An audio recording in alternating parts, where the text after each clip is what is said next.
السلام عليكم ورحمة الله تعالى وبركاته، والصلاة والسلام على رسول الله صلى الله عليه وسلم. هل يكفي أن نقول أو أن تقول أنا مسلم حتى تضمن دخول الجنة؟ وهل كل من مات على الإسلام يدخل الجنة مباشرة؟ أم أن بعض المسلمين قد يعذبون بسبب ذنوبهم قبل أن يدخلوا الجنة؟ هذه أسئلة عظيمة، والإجابة عنها يجب أن تكون من القرآن والسنة.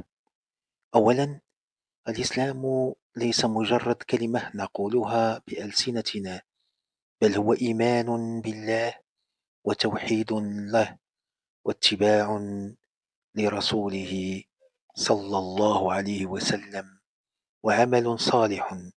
قال الله تعالى: ومن يعمل من الصالحات من ذكر أو أنثى وهو مؤمن فأولئك يدخلون الجنة. صدق الله العظيم. لكن هل معنى ذلك أن كل مسلم يمكن أن يدخل النار؟ هنا يأتي التفصيل.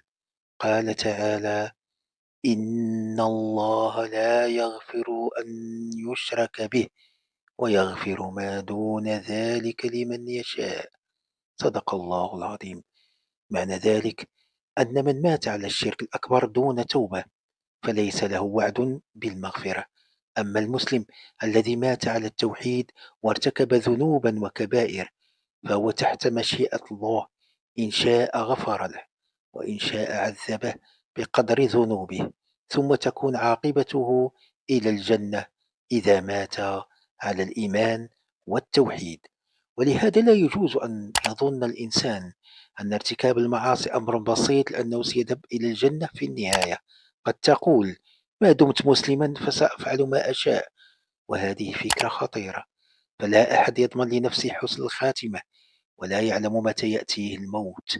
قال الله تعالى: ولا تموتن إلا وأنتم مسلمون.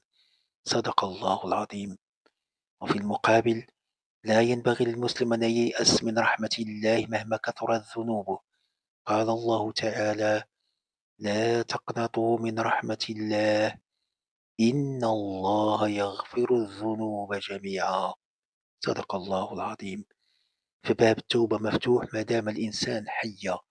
وقد أخبر النبي صلى الله عليه وسلم أن من كان في قلبه إيمان وتوحيد فإنه لا يخلد في النار خلود الكفار، بل تكون عاقبته إلى الجنة.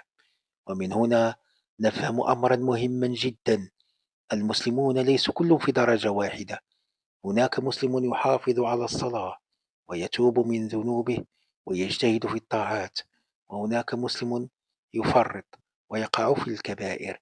ولهذا ينبغي أن يعيش المؤمن بين الخوف والرجاء، يخاف من ذنوبه فلا يغتر، ويرجو رحمة الله فلا ييأس. ولا ينبغي أن نقول: أنا مسلم إذا أنا ضامن للجنة، بل نقول: أنا مسلم ولذلك سأعمل للجنة، سأحافظ على صلاتي، سأتوب من ذنوبي، سأبتعد عن الحرام، سأرد المظالم إلى أصحابها، أسأل الله أن يثبتني حتى الموت. فأعظم سؤال ليس هل سأدخل الجنة فقط، بل هل أنا مستعد للقاء الله؟ هل صلاتي بخير؟ هل تبت من ذنوبي؟ هل ظلمت أحدا؟ هل في مالي حرام؟ هل أؤذي حقوق الناس؟ هل قلبي متعلق بالله؟ تذكر دائما: قد تفقد المال فتستطيع تعويضه، وقد تفقد شيئا من الدنيا وتبدأ من جديد. لكن إذا انتهى العمر انتهى العمل. لذلك لا تؤجل التوبة. لا تقل: سأعود إلى الله عندما أكبر. فلا أحد يعرف متى تكون آخر صلاة له، ولا آخر سجدة، وآخر نفس. في النهاية، من مات على التوحيد والإيمان فليس من أهل الخلود الأبدي في النار، فإن شاء الله غفر له، وإن شاء عذبه بذنبه، كانت عاقبته إلى الجنة. أما من مات على الشرك الأكبر دون توبة فليس له هذا الوعد. فيا من أثقلته الذنوب لا تيأس من رحمة الله، ويا من كثرت طاعاته لا تغتر، واجعل شعارك دائما: أخاف ذنوبي وأرجو رحمة ربي وأسعى إلى الجنة. اللهم ثبت قلوبنا على الإيمان، واغفر ذنوبنا، وأحسن خاتمتنا، واجعل آخر كلامنا من الدنيا لا إله إلا الله محمد رسول الله. وإن كنت تتمنى الجنة فاكتب في التعليقات اللهم ارزقنا الجنة وحسن الخاتمة. ولا تنسى الاشتراك في قناة قبس من نور. والسلام عليكم ورحمة الله تعالى وبركاته.